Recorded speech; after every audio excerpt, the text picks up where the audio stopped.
Pearson, put through by Greenoff. Jones is after it. Pearson shot, goal!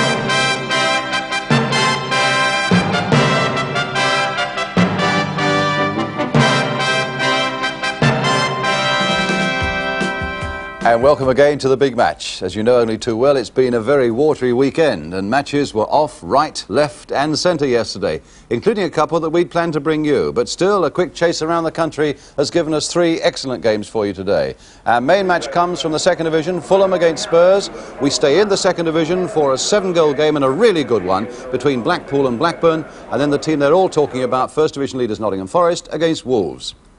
At Fulham, there were frolics in the mud like this. Away goes Peter Taylor, 1 against 1 as he faces the keeper. Fulham in pursuit. He's gone past them. Oh, and he slipped. Oh, my word. What a tragedy for Peter Taylor. At Blackpool, there was a special presentation to striker Bob Hatton in recognition of 3 hat-tricks he'd scored this season. Came from the Blackpool chairman, and you'll see what effect that had on Bob Hatton. Meanwhile, at Nottingham, you've guessed it, Brian Clough presented for the 3rd successive time this season with the Bell's Whisky Manager of the Month award. And we shall be looking at Brian's team a bit later on. We're also going to be looking at your letters, where this week we bring you a load of old rubbish which comes from Germany. Certainly it wasn't a load of old rubbish yesterday at Fulham, though, and that's where we go now. No, that's not the pitch, but just in from the Thames, it's still very wet indeed, after a day of constant, unrelenting rain at Craven Cottage. But even in the rain, this is one of the most pleasant of grounds, helped by the charm of the River Thames running behind that new riverside stand. Indeed, in 7 weeks' time, the boat race is fought along this very stretch of the river. But it's on the pitch where today's battle takes place. The Fulham team unchanged. It's the one that drew a fortnight ago with Bristol Rovers. They've not played since. They're recovering well from all the dramas off the field in recent months and have won 5 of their last 8 league games. Richard Money, transferred from Scunthorpe, is a new face for big match viewers, now establishing a midfield position for Fulham. Though nobody, I'm sure, is going to be going harder today than 22-year-old John Margerison, a Spurs youngster who was allowed to leave White Hart Lane 3 years ago. Spurs have had a scare this week. 4 of their players went down with colds: Terry Naylor, Neil McNabb, John Duncan and Peter Taylor, but they've all recovered and they've lost only 1 of their last 15 league games. And for Don McAllister, a good spell. He's in the centre of the defence now that Keith Osgood has gone, and he's been doing a good job there for Tottenham. The referee today is Derek Nippard. He comes from Christchurch in Dorset. And yes, the rain is still thundering down as we await the start. So there we go then, Spurs attacking the goal to our left in the all-yellow strip. Fulham best identified if you're watching in black and white with the black shorts. Spurs having beaten Fulham 1-0 when the teams met earlier this season at White Hart Lane. Don McAllister in very quickly again there for Tottenham. It's a good ball here for John Pratt. From Glenn Hoddle, beautifully played. Pratt playing it in again, but John Lacey there for Fulham. Jay Armstrong doing the pointing, Northern Ireland international, striker and Spurs substitute today. Barney the physio and Johnny Wallace alongside him. Naylor sweeping that cross in again there. Good jump though by Lacey. Pratt getting the loose one. Now will he fire one in there? Duncan, and offside. Linesman had his flag up straight away, and the ball fell nicely for John Duncan into the back of the net, but flag was up, whistle had gone, goal disallowed. The rain still sweeping down here. Very, very difficult conditions, but both sets of players at the moment giving us a very good game of football. Strong with a throw for Fulham.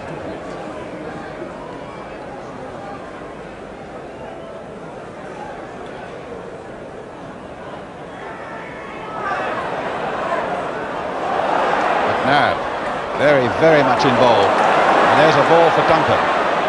Evans is the Fulham man, and Duncan's gone past him. Now, has he got people up in support? Taylor's right in there, and Taylor!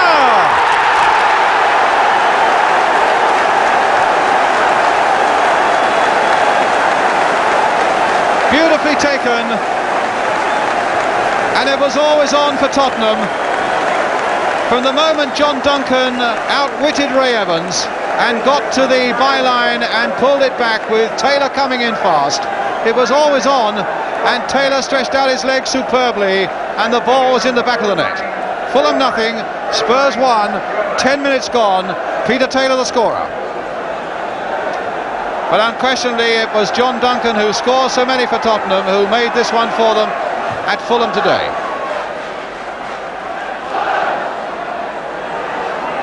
Gale.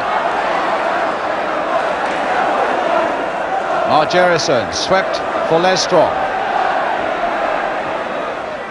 Well, Barry Daines was down, and he had to grab that fairly closely to him because Evanson was coming in quickly.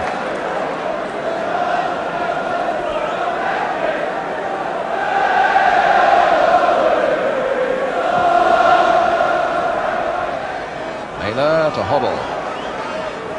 Pratt to Hoddle.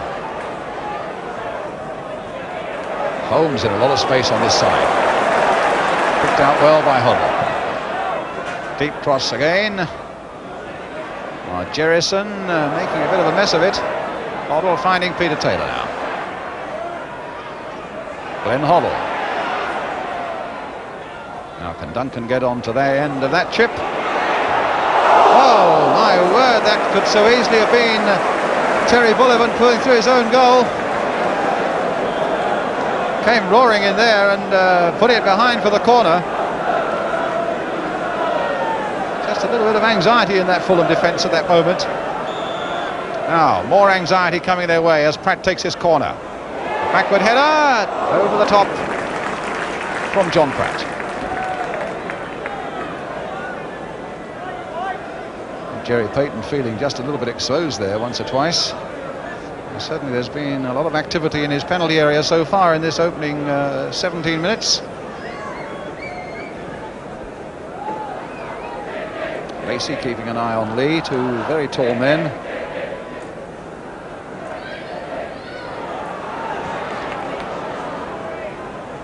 Margerison for Fulham. Strong. Mitchell. Always capable of goals and finding a good pass there for Evanson. A long cross now towards Greenaway. Right back this time for Mitchell.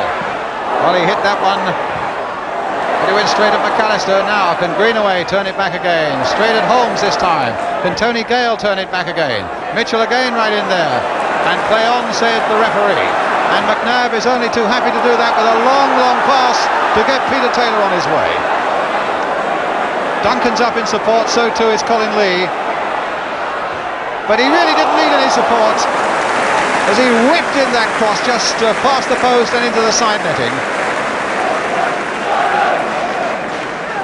Well, Lee and Duncan were right up there. Peter Taylor decided to go on it on his own. And into the side netting it went. Now Brian Greenaway. Evanson and Mitchell are up there. And Naylor deciding to dummy that one away from Mitchell and allow it to go. But Mitchell in possession now for Fulham. Margerison with so little space there. And Hoddle right with him. And he's got a corner.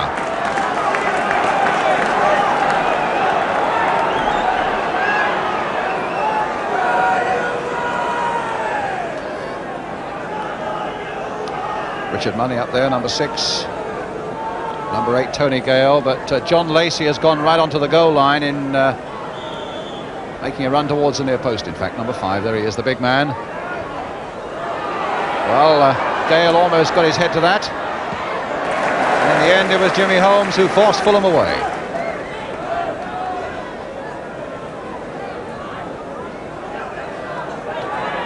Money. It's gone off Pratt. Daines came running for that one, and Spurs might be in a bit of trouble here. Margerison, oh, great save though by Barry Danes. Well, it's still not away yet. It'll come back in a moment to Perryman. And he got it away. What a lovely piece of play on the turn by Margerison as that ball came into him, and a great save by Barry Danes. Now it's with Mitchell. And somehow they got that one away as well. Chipped in again and just over the top that time from Margerison. Let's have a better look at that first piece of action of his, because as the cross came over, it really was a beautiful shot on the turn, and Danes was away out of his goal on one side, sprang to the other side and kept it out. And then just a moment ago, another good Fulham raid where Margerison finished by just curling it over the Tottenham crossbar. Two fair-looking moves by Fulham.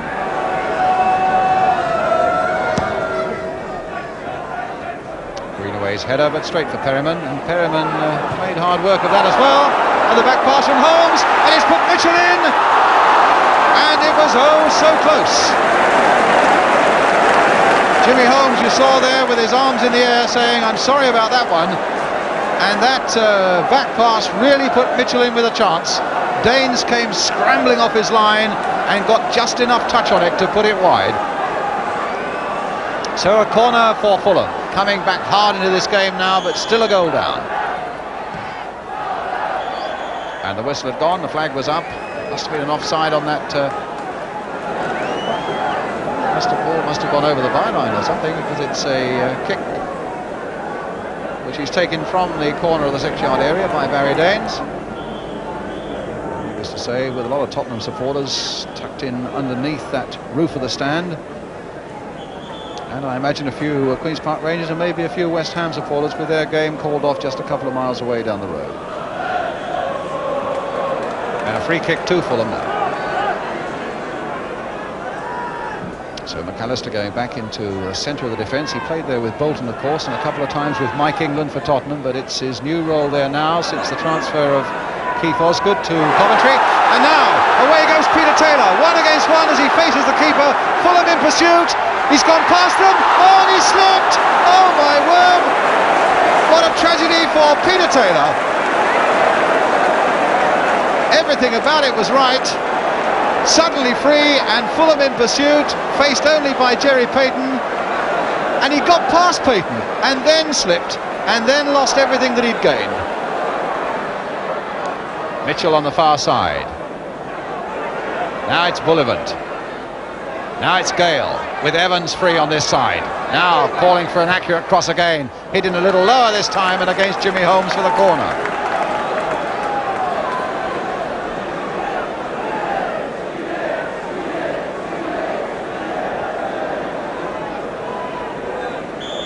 So a corner for Fulham. Greenaway with it. Danes under a lot of pressure. Well, how on earth did they not get that in? Well, John Mitchell cannot believe that he didn't put that one in. And John Evanson was there as well. What a lot of scurrying in that Tottenham 6-yard area. And Spurs still leading 1-0. Long kick by Don McAllister. The high jump there by Richard Money. Margerison. Strong.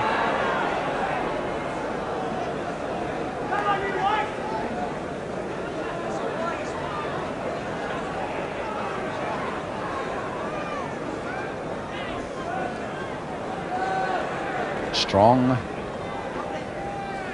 Mitchell. He couldn't change direction quickly enough with Bullivant. And now Lee trying to get Taylor through. There's going to be a collision there, and it's Jerry Payton, and chance now for Duncan. And Payton dribbled it back into the box to pick it up. Well, that was always going to be a four-sided collision, and heaven knows where it would go as they all collided on the edge of the box. And it fell for John Duncan, and he couldn't force it home, and in the end it was Jerry Payton outside the penalty area who dribbled it back in and then fell on it. And now a chance, shoved off The ball, surely, that looked a penalty to me. Well, that looked a clear-cut penalty to me. Certainly seemed to be a push in the back from where I was sitting, but clearly not from where referee Nippard was standing. Peter Taylor.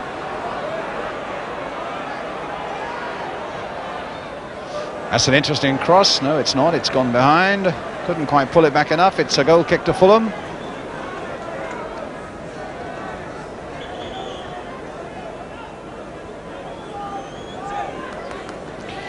I think in spite of the conditions, as we come towards half-time, the crowd can honestly look back on 45 minutes of good, honest entertainment and quite a few thrills to go with it, in spite of the conditions. And indeed, there goes the half-time whistle, with Spurs leading with Peter Taylor's goal, 1-0, which he scored after 10 minutes and came so close to adding a second one, taking a word from Les Strong there. A tremendous run of his, and then the trip after he'd actually gone past the keeper. And Fulham, I'm sure, still claiming that John Evanson might have had a penalty in the closing stage of that first half. But a half-time score at rainy Craven Cottage then. Fulham 0, Spurs 1, and we'll be right back with you soon.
Welcome back then to Craven Cottage, where at least the rain at the moment seems to have eased off a little bit.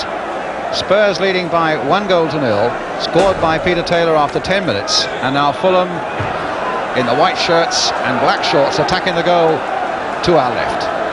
And just about all the players, in fact, at least have changed their shirts during the half-time interval to clean themselves up a little bit. Fulham there with Mitchell getting the header, Evanson hoping to head it back again. Oh, and a nice acrobatic overhead kick by Steve Perryman, getting the danger away for Tottenham. Hoddle calmly playing this ball now for Taylor. McNabb forcing it forward now for Lee, and he must have been just inside that Fulham half, but only just, and was offside.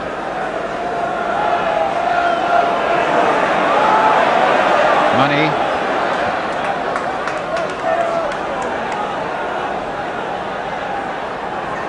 Now Greenaway, cross towards Mitchell, and Perryman getting it away. There's Taylor, Naylor,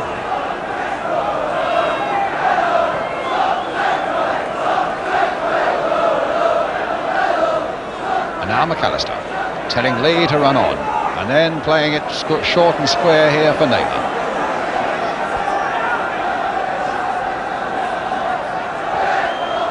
Hoddle, a little chip through there for Duncan. Will it go over Payton's head? Oh.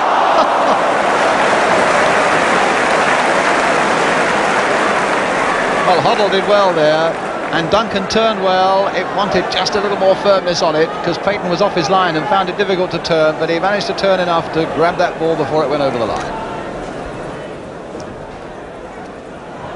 McAllister, Hoddle. Again, Naylor willingly making that run for him. Margerison got there first. Not too happy with the way that Naylor whacked into the back of him there either. I don't think I should have been as well. Quarter of an hour of the second half gone. Spurs still leading 1-0. Duncan now on the ball for Tottenham. Lee. Oh, and he very nearly played that for McNabb. Instead it comes to Naylor. All the time in the world to get a good cross in. And Lee was right in there again. Here's his Hoddle. A curler. Woof! Just so close. Referee coming up to have a word, and that's nice to see. He's enjoying it as much as anybody. And Hoddle, aware again of what was on, found the skill, but not quite the range.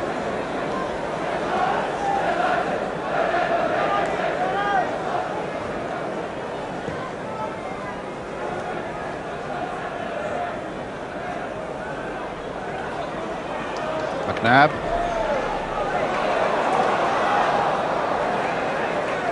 Fulham throw.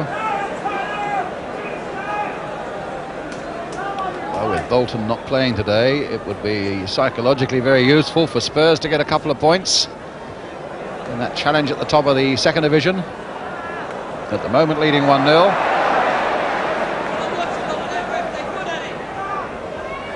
Gale played on for Evanson. Greenaway, Mitchell and Margerison. Evanson shot and it called and it got. A very good save indeed from Barry Daines. Evanson really striking that ball so well. And Daines bringing off another very good save indeed.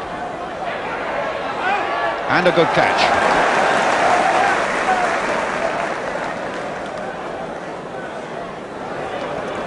Looks as though Fulham are going to take Terry Bullivant off any moment now, and Tony Marnie is coming on.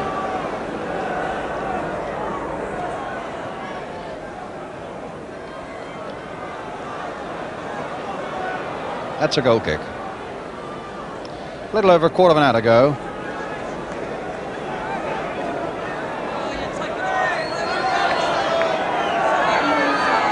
So Terry Bullivant come off. In fact, he's already gone off to the dressing room.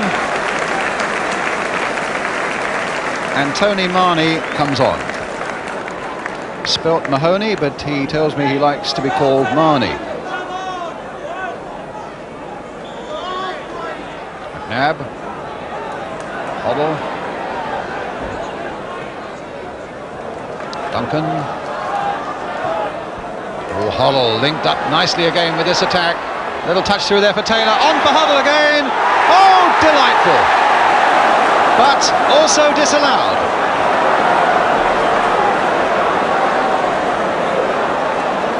Well, the skills were undeniable, even though in the end they were illegal. At least the move was. It was a lovely passing movement for Tottenham, involving Duncan, involving Hoddle all the way, and a touch from Taylor. And Hoddle's final shot into goal. Margerison, the referee held it up as long as he could. I think he wanted to play the advantage there, but he felt that Margerison had lost it, and then the Fulham number 11 got to his feet and carried on. So it's a free kick for Fulham. Money with it. Now strong, and Spurs have pulled everybody back. So it'll be quite a task for Fulham to find some way past it all. Evanson knocking it in, and they've done it! Greenaway!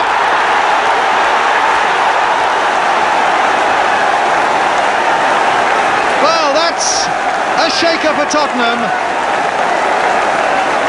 It really seemed that they had got this sewn up, and they pulled everybody back from that free kick.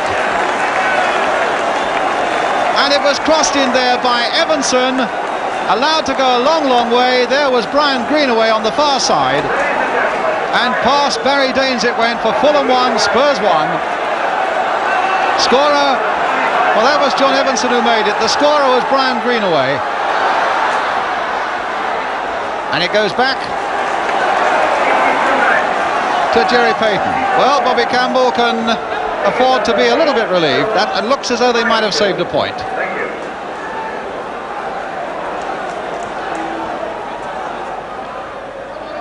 Greenaway once more. Stopped, but at the expense of a throw. The rain sweeping down again. A game with seconds to go and standing all square at 1-1. Well, it might come for Mitchell again.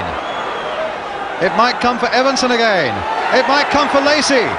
And that caught Perryman, and that might have gone anywhere. Strong now. What a finish we've got. And they've got a corner for them. They'll have time to take it, but not much more.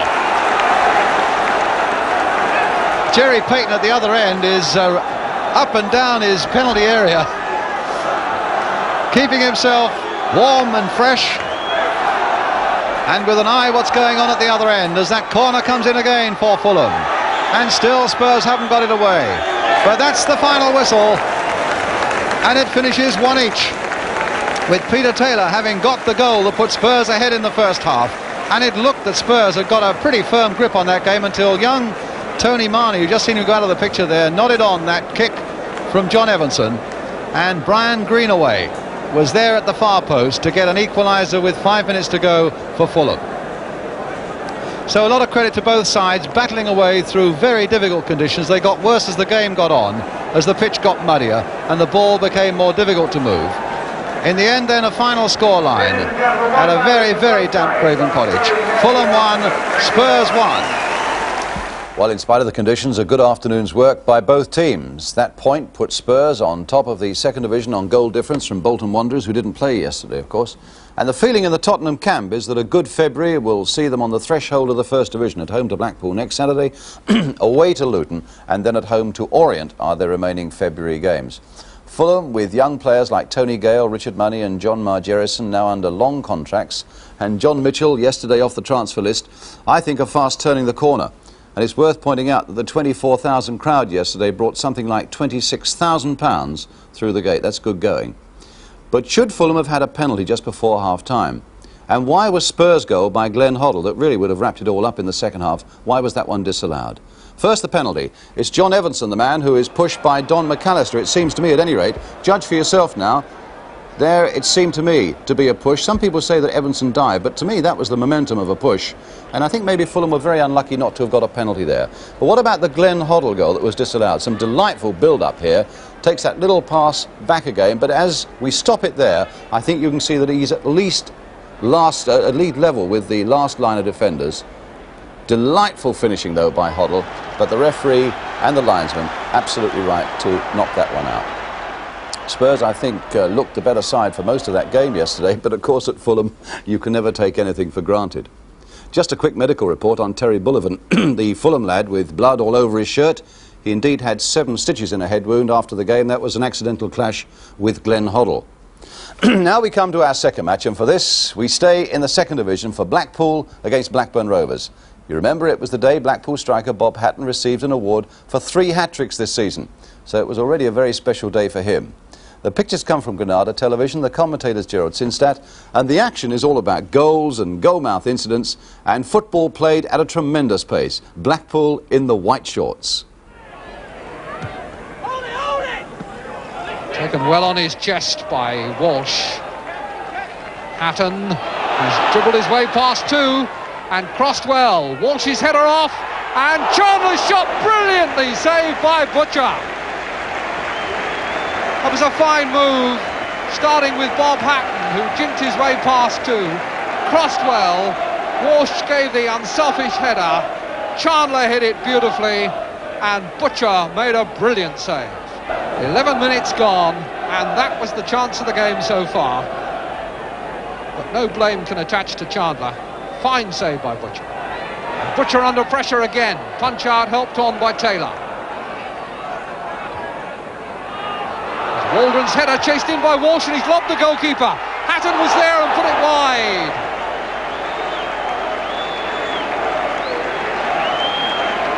Defence caught standing still, and Walsh found himself free.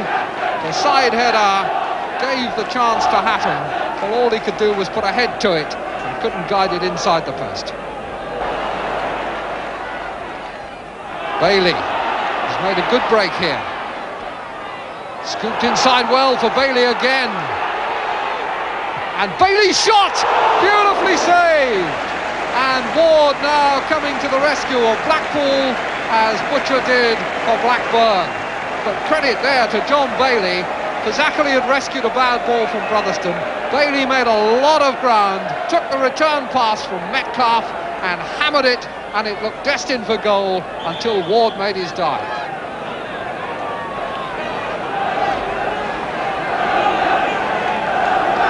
So here's the Blackburn corner. Waddington was at the near post, and Hargreaves almost got it in, and it was cleared off the line, I think by McEwen. And now here's Ronson, chance again at the other end. Ronson put on by Walsh, and Ronson has put it wide.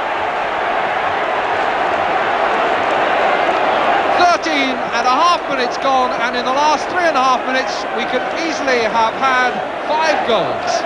Clearance has gone straight to Metcalf, now it's Brotherston, in comes Harrison. Walsh playing it wide for Hatton to chase, but Waddington is there first, shouldered off it. Hatton has made room for the shot and scored!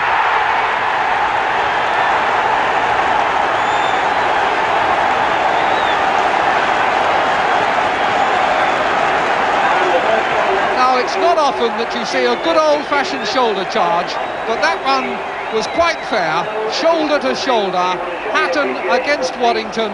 Hatton won the ball, came back inside, made the angle, and although Butcher got a hand to the ball, Hatton scored the goal he deserved, his 19th of the season.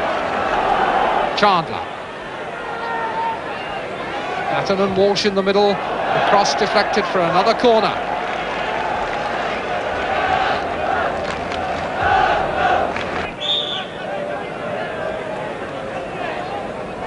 Waldron's corner, headed away by Brotherston, helped back in by Chandler. Hatton, 2-0. And very easy for Bob Hatton, who begins to think about his 4th hat-trick of the season. Blackpool may need to start saving up for another silver salver. The clearance by Brotherston was helped straight back into the box. Hatton was onside and from close range didn't have much difficulty in beating Butcher.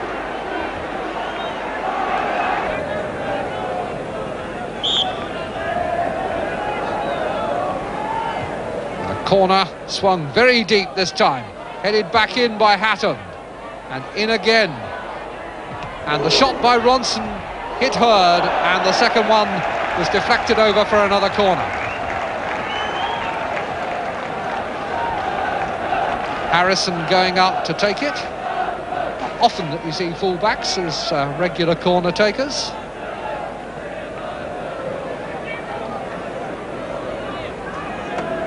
Waldron drops back from midfield to cover when Harrison is up there. And the goalkeeper came for that and didn't get it! And Hatton has made it now! Harrison's corner, the goalkeeper coming for the punch, didn't make it, and when the ball was nodded on, Hatton had the easiest of chances. Metcalf.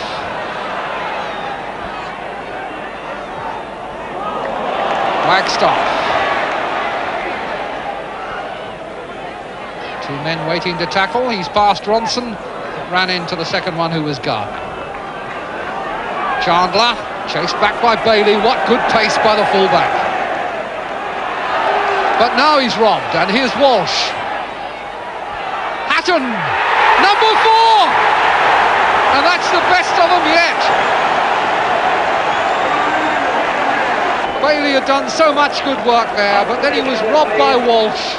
Walsh, who's done so much unselfish work, hit over a beautiful cross, but what a magnificent header it was from Hatton. Hatton. That's a beautiful ball from Hatton too, finding Gardner. And Gardner gives a good ball, but it was handball. No, Chandler is allowed to get away with it. And Hatton has come onto it for his 5th! Oh, he's going riot here!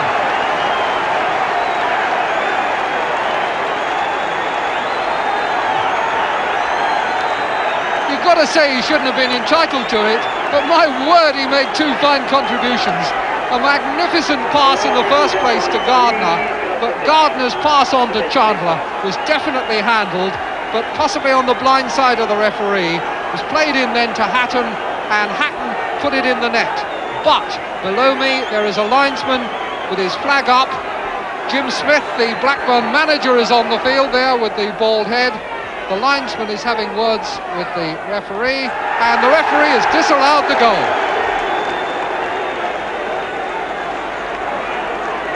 Well, justice is done. Bob Hatton will obviously be disappointed, but one has got to say that there was definitely a handball there.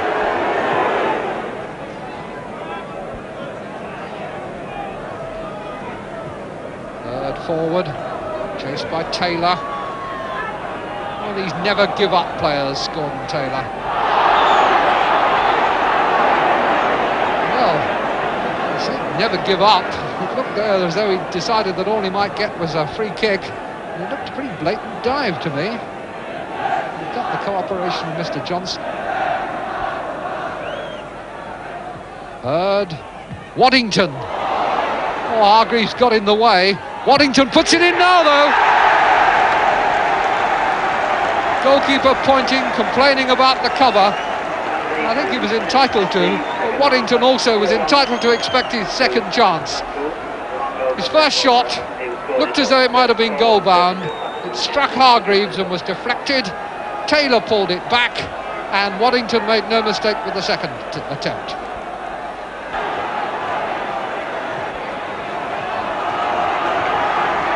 Now Bailey. Ronson chasing him, and Gardner. And out comes Bailey with the ball. Down he goes, but no penalty. Now, that, I think, might turn out to be one of the most contentious decisions of the afternoon. Mr. Johnson interpreted it quite clearly as a dive. He made the now familiar diving motions, and away goes Hatton, with just the goalkeeper to beat, and unselfishly sets it up for Walden. So, this is not Blackburn's afternoon. Blackburn could have been back in the game 4-2 from a penalty, and instead they are now 5-1 down as Alan Waldron scores his first goal for the club. Hatton it was who broke.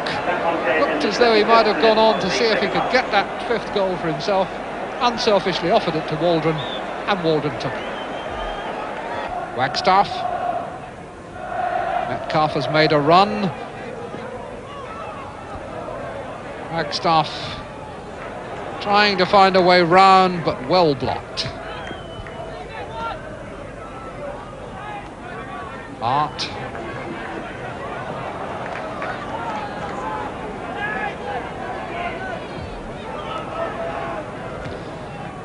Handball. And he is given the penalty. I don't think there can be really very much argument about that, although Thompson for the moment seemed to think that he was getting away with an indication that he chested the ball. Kevin Hurd to take the kick. Bob Ward on the line, goes the wrong way, and Hurd scores. Goal number 4 of the season for Hurd, the second of the match for Blackburn Rovers. Hart.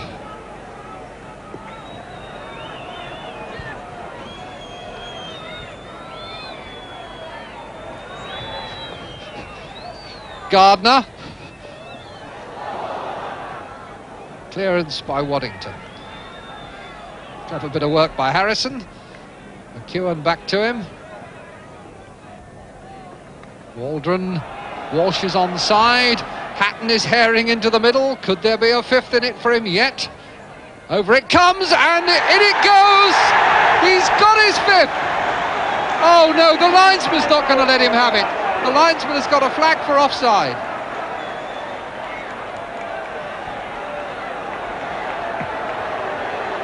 So Bob Hatton shakes his head. Failed again. Only 4 this week, Goss. Amazing game, 4 goals for Bob Hatton, 2 disallowed, and after the game Paul Doherty spoke to him. Bob, was it the presentation you had before the game that put you in the hat-trick for getting goals again? Possibly. I think it's a matter of confidence, you know. having scored 3 hat-tricks before today's game, my confidence was pretty high, and I sort of tried to take it on from there. Have you scored as many as 4 in a game before? Yes, I scored 4 for Carlisle against Portsmouth some years ago. So you might have had 6. How did you feel when those 2 were disallowed? A little bit disappointed, especially with the first one was disallowed, because I got a lot of satisfaction from it, because I had to bring the ball down, turn and fire it in the back of the net. So I was a little bit disappointed when he chalked it off. Did you feel the Blackburn defenders were a little bit tender or soft with you today? Not really. There were some rugged tackles going in, you know, and I've got the scars to prove it. They're a rough, hard team, and as well as being a good footballing side, of course. But it's very hard game indeed. Is this your best season for scoring goals? No, it's. I think my best season is 27 at Birmingham, but if possible, I'd like to beat that total. Well, Bob is now on 22, so he's really on target to have his best ever season. And clearly he's also going to be a fellow that Spurs are going to have to watch out for at White Hart Lane next Saturday. But as Crazy Corner, as we come to a remarkable story from Germany concerning the great Franz Beckenbauer, captain of the West German side that won the 1974 World Cup, and indeed France has just about swept the board for the game's greatest honours.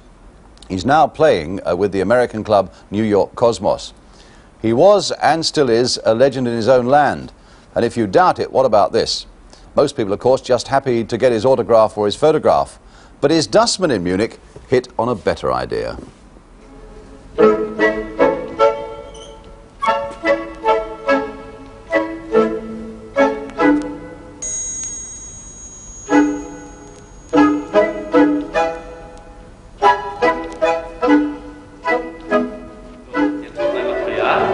Material des heutigen Künstlers.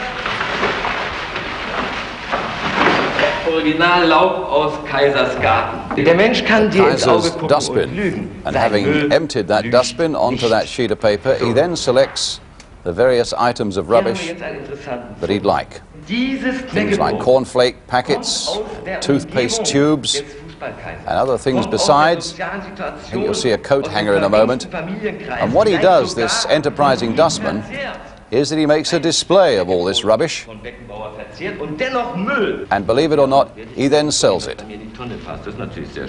A flower from Mrs. Beckenbauer's vase.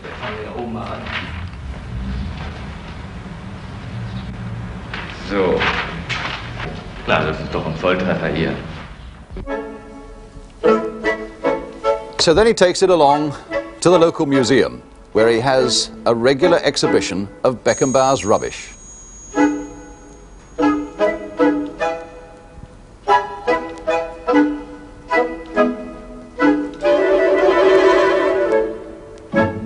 And you've just got to believe it, that people come along and buy up everything that he can put down of Beckenbauer's rubbish. Well, you may regard that as a load of old rubbish, but I think you've also got to admit that it's rubbish that pays off for that particular Munich dustman.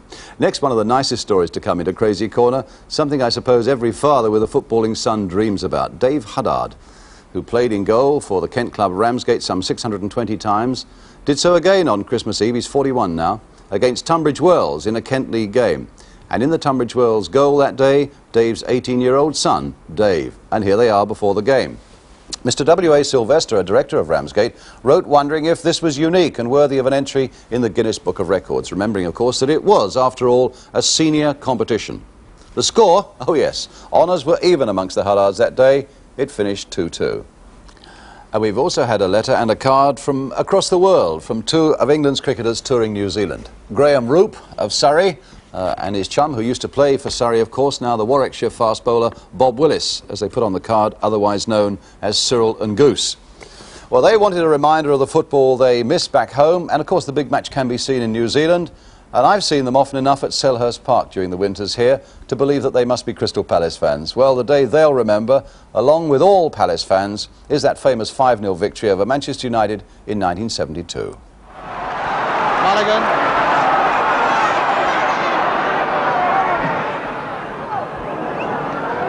Don Rogers. Oh, nicely inside the ball back for Mulligan. Here's a chance and a goal! Scored by Mulligan, but made beautifully by Don Rogers.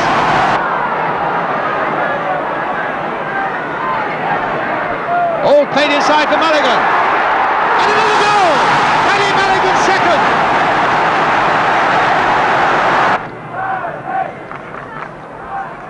Whittle. Rogers, and he's onside, Don Rogers. Kicks it one side now. That's there. That's number 3. Here's up. And Whittle goes on.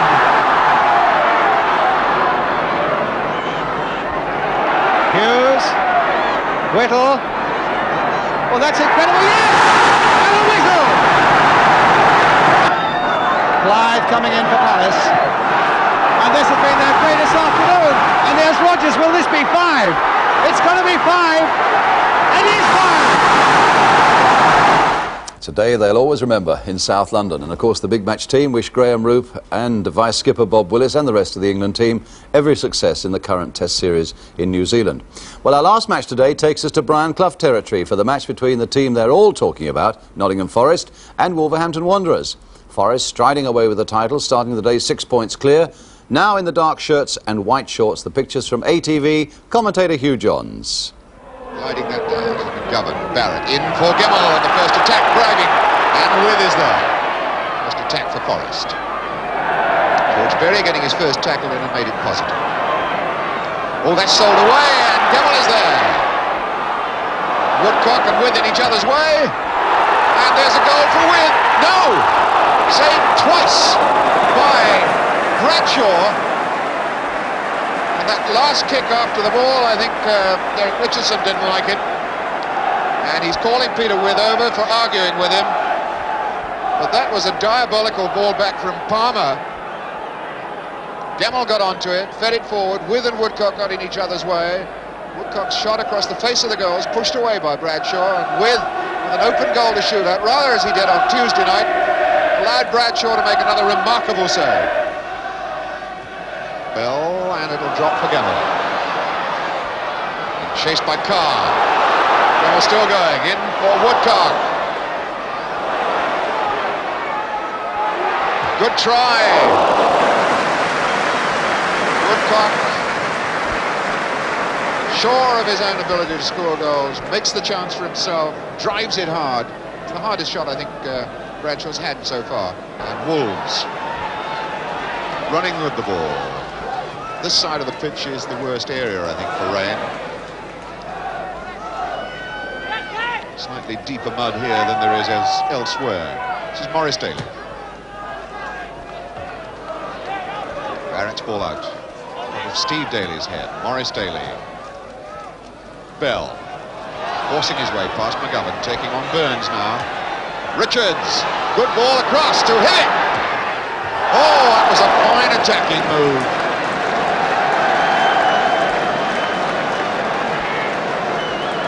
Bell forcing his way through, the ball on to Richards.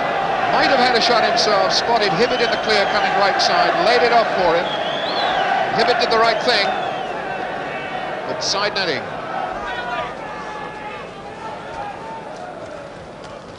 With trying to get a turn against Berry. Oh, what a fine ball to Archie Gemmell. He's on his own, 1 against 1. Super reactions, marvellous save by Bradshaw. Well, we're congratulating Shilton at one end just a moment ago, but that was in world class by Paul Bradshaw. Beautiful ball from With to Gemmell, a fine break. Goalkeeper came a long way off his line. Gemmell a fierce drive, and Bradshaw grabbed it. With Gemmell. Call is there. Hibbert. Stab out to Morris Daly. Bell taking on Needham. Needham left for dead. And Richards in as Needham came flying out again.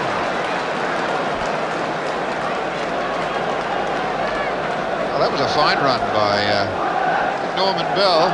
Took on Dave Needham in a long run, left him for dead, and almost set a chance up for Wolves. Gemmell. Barrett will lose that to Carr. Now Palmer got himself in a little bit of trouble there. Not quite sure who was around him. So a Forest ball, Barrett with the throw. With offers himself again, so it's Barrett. Parkin's header, Palmer's clearance. Anderson got up well. McGovern. Gemmell with pressure coming from Carr. Robertson. With. Not quite what he intended, but it worked, and Barrett gallops through. And Martin O'Neill scores! No! Woodcock does, and that was rotten hard luck.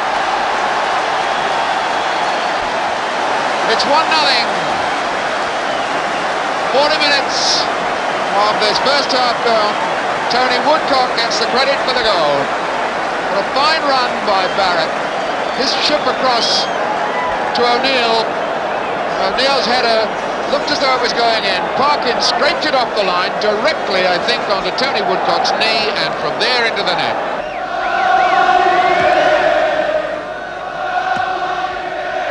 Bell against Barrett. Long one for With to chase after.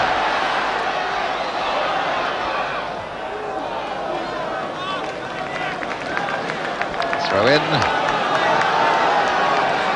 Robertson again to With. Robertson. That's Palmer. Cross is there. And McGovern has scored a fantastic goal. What an unbelievable goal that was by John McGovern. And Archie Gemmell goes across to congratulate John Robertson. So does McGovern, as well he might. Fine bit of play by Robertson right down to the line. That curling cross in. And McGovern somehow stuck a left boot high in the air to drive a dramatic shot past Bradshaw. 2-0 for Amazing Forest, and that's it. In spite of the weather, what thrills we've been able to bring you again today, and what goal scoring from a man who for several seasons now has a real sure touch in front of goal, Bob Hatton. And this weekend is one he'll look back on with happiness for the rest of his life. Walsh playing it wide for Hatton to chase, but Waddington is there first. Shouldered off it. Hatton has made room for the shot and scored. Helped back in by Chandler. Hatton 2-0. And the goalkeeper came for that and didn't get it. And Hatton has made it now.